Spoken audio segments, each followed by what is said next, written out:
Good morning, good afternoon, or good evening, depending upon where you live around the world. Back again. Shortly after I made that previous video, I realised I'd forgotten something. I tried to make a video and made a hash of it. So, second attempt. One of the things that I tried to do was to bring the struts. This is the original that I've adapted here.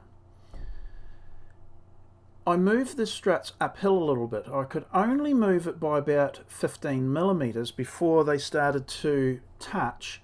As you can see here, they've just about started to touch, so only 15 millimeters benefit. However, if all timbers were to meet and we had a compound angle on each of the struts, we could create a stronger junction simply by the fact that the energies of the timbers, the energies being exerted through the timbers of the struts would come to a point in the center of the hub, and essentially the force would dissipate through the timbers themselves, not the hub structure as much, in theory. The point I'd been considering, well, that was the point I was considering. However, unless they do touch with a lot of surface contact, you're really fudging what would otherwise be a good idea. The point is, if they don't press evenly together or reasonably, then you might as well not have attempted it in the first place. It could be that we could create some other means of how the timbers approach, but really the pressures really would be wanting to go through the bolts, and the hub be, of course, rigid enough.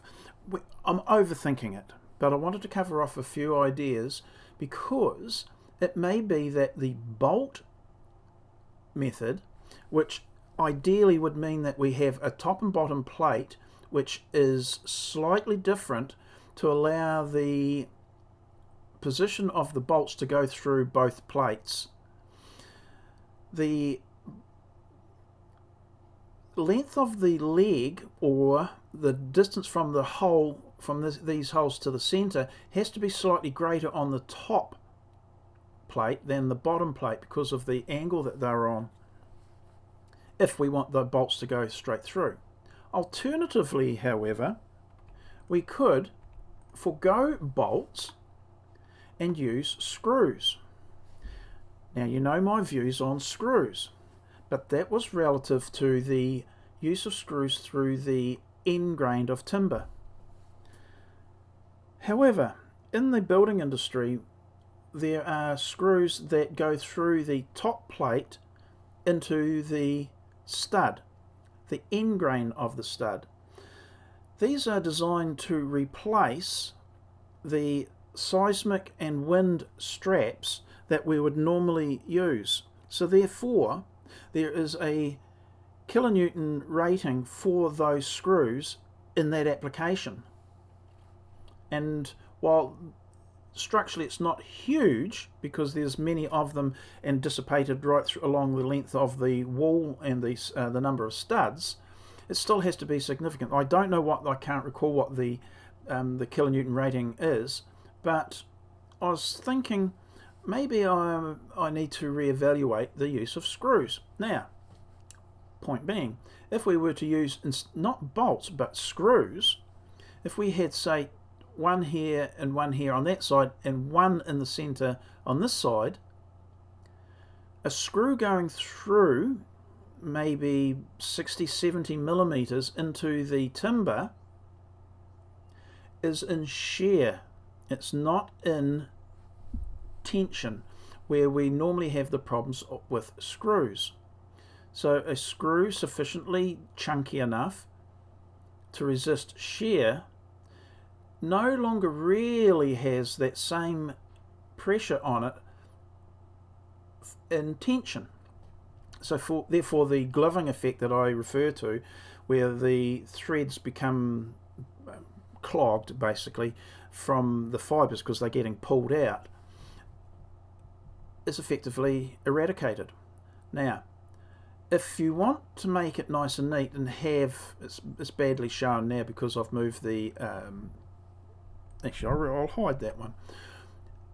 If we want these ends to be in line to make them look nice, we know that the top plate has to be slightly different, a wee bit longer in this area here, so that the bolts line up. But with the screw approach, that's eradicated, especially if we're not worrying about these lining up, which I think would be a good idea. Then you could use the same plate top and bottom. You don't have to have a special paired set of plates. And if you offset the screws slightly differently, so on one set of plates you have them 2 on one side, 1 on one side, you have them 2 on this side, 1 on the other. That way they can't interfere if they go to align. I've struck that occasionally on nail plates where the nails will interfere, or bolts, they interfere, so it's a wee bit of an issue. So eliminating that at the get-go, not a bad thing. So you've got to decide the length of the top tab relative to the bottom tab. That's got a lot going for it because the need to line bolts, while not particularly difficult, has its own tolerance issues. And if we can cater, I'd rather have bolts. You have a mushroom head or a washer head bolt, or heavy bolt, then you can get away with a much, I think, tidier finish. Screws, however, also come in a pan head or washer head and would, I think, look quite tidy in themselves. More thoughts. Okay, that was just that little bit of extra idea. I have exorcised that demon for tonight, and we'll see you in the next video. Okay, bye.